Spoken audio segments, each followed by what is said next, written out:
Good morning students. आज हम आपकी क्लास में लेसन 5 मिठाई वाला पढ़ेंगे। यह कहानी जो है भगवती प्रसाद वाजपेयी द्वारा लिखित है, जिसमें कहानीकार ने एक पिता का बच्चों के प्रति प्रेम भाव दर्शाया है कि किस तरह से एक पिता अपने बच्चों को खोने के बाद अन्य बच्चों में उस खुशी की तलाश करता है। इसमें बताया है कि एक पिता जो है अपने बच्चों को खो देता है तो वो दूसरे बच्चों को अपने बच्चे समझ करके खुशी की तलाश करता है। तो देखते हैं, आइए इस पार्ट में क्या होता है। बहुत ही मीठे स्वरों के साथ वह गलियों में घूमता और कहता, बच्चों को बहलाने वाला खिलौने वाला। एक खिलौने वाला है, वो मीठे स्वरों के साथ में गलियों में घूमता रहता और बच्चों के गाना सुनाता रहता कि बच्चों को बहलाने वाला खिलौने वाला आ गया।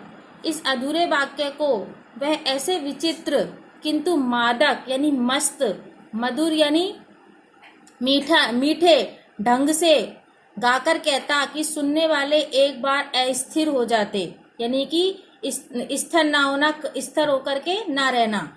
उसके स्नाभिषिक्त यानी कि प्रेम, उसके स्नाभिषिक्त कंठ से फूटा हुआ गान सुनकर निकट के मकानों में हलचल मच जाती। उसके प्रेम भरे हुए गले से इस गाने को सुनकर के निकट के जो मकान थे उनमें क्या मच जाती, हलचल मच जाती।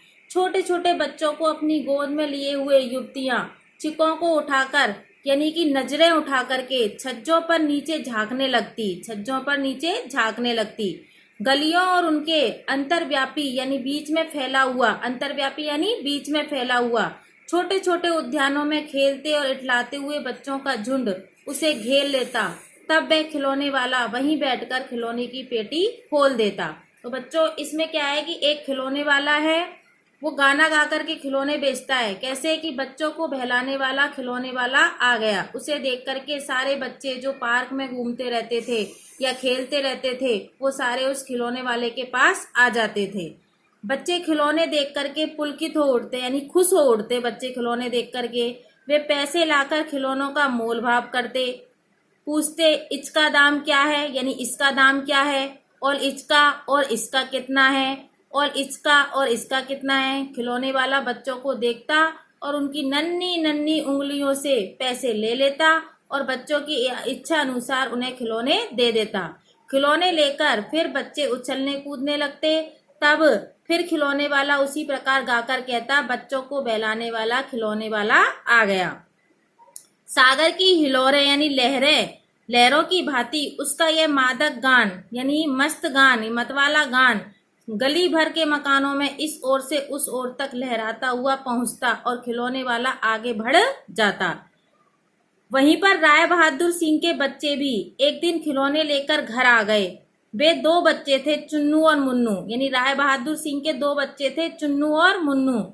चुन्नू जब खिलौने ले आया तो बोला, मेला घोड़ा कैचा चुंदल है, बोला कि मेरा घोड़ा कितना सुंदर है। और मुन्नू बोला, और देखो मेला कैचा चुंदल है और मेरा देखो कितना सुंदर है।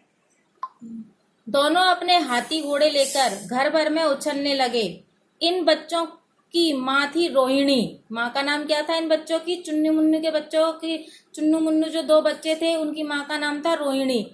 कुछ देर तक खड़े खड़े उनका खेल निहारती रही, निरखती रही यानी देखती रही। अंत में दोनों बच्चों को बुलाकर उसने पूछा, अरे ओ चुन्नू मुन्नू, ये खिलौने तुमने कितने में लिए हैं? तो मुन्नू बोला, 2 पैसे में। कितने में लिए हैं? 2 पैसे में। खिलौना वाला दे गया है। रोहिणी सोचने लगी, इतने सस्ते कैसे दे गया, यह तो वही जाने, लेकिन दे गया ही है, इतना तो निश्चय है। एक जरा सी बात ठहरी, रोहिणी अपने काम में लग गई। यह सोच करके रोहिणी अपने काम में लग गई। फिर कभी उसे इस पर विचार करने की आवश्यकता भी भला क्यों पड़ती, फिर वह कभी सोचने की उसको आवश्यकता ही नहीं लगी। 6 महीने बीत गए। उसके बाद नगर भर में 2-4 दिनों से एक मुरली वाले के आने का समाचार फैल गया। एक मुरली वाला आ गया। लोग कहने लगे, भाई वाह, मुरली बजाने में वह एक ही उस्ताद है, यानी कुशल है, कलाकार है। मुरली बजाकर गाना सुनाकर वह मुरली बेचता भी है, सो भी 2-2 पैसे में बेचता है। भला इसमें उसे क्या मिलता होगा, मेहनत भी तो नहीं आती होगी।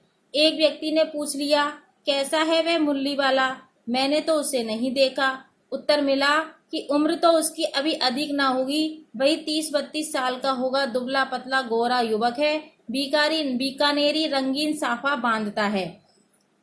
वही तो नहीं जो पहले खिलौने बेचा करता था। क्या वह पहले खिलौने भी बेचता था? तो लोग सोचने लगे कि क्या पहले वह खिलौने भी बेचता था।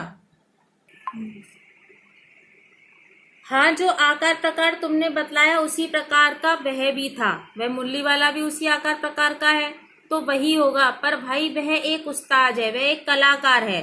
प्रतिदिन इसी प्रकार उस मुरली वाले की चर्चा होती। प्रतिदिन नगर की प्रत्येक गली में उसका मादक मृदुल स्वर सुनाई पड़ता, उसका मस्त और कोमल स्वर सुनाई पड़ता। बच्चों को बहलाने वाला मुरली वाला आ गया। रोहिणी ने भी मुरली वाले का यह स्वर सुना। तुरंत ही उसे खिलौने वाले का स्मरण हुआ, तो उसे उस खिलौने वाले की याद आ गई। उसने मन ही मन कहा, खिलौने वाला भी इसी तरह गा गा कर खिलौने बेचा करता था। रोहिणी उठकर अपने पति विजय बाबू के पास गई और बोली, जरा उस मुरली वाले को बुला लो, चुन्नू मुन्नू के लिए मुरली ले लूं। क्या पता यह फिर इधर आए या ना आए। बेबी जान पड़ता है पार्क में खेलने निकल गए हैं। चुन्नू मुन्नू भी लगता है कि पार्क में खेलने निकल गए हैं। विजय बाबू एक समाचार पत्र पढ़ रहे थे। उसी तरह उसे लिए हुए वे दरवाजे पर आकर मुरली वाले से बोले, क्यों भाई, किस तरह देते हो मुरली? किसी की टोपी गली में गिर पड़ी, किसी का जूता पार्क में छूट गया और किसी की सौतनी यानी कि पाजामा ही ढीला होकर लटक गया। इस तरह दौड़ते हाँफते हुए बच्चों का झुंड आ पहुंचा। एक स्वर से सब बोल उठे, हम भी लेंदे मुरली, कि हम भी मुरली लेंगे, और हम भी लेंदे मुरली, और हम भी मुरली लेंगे।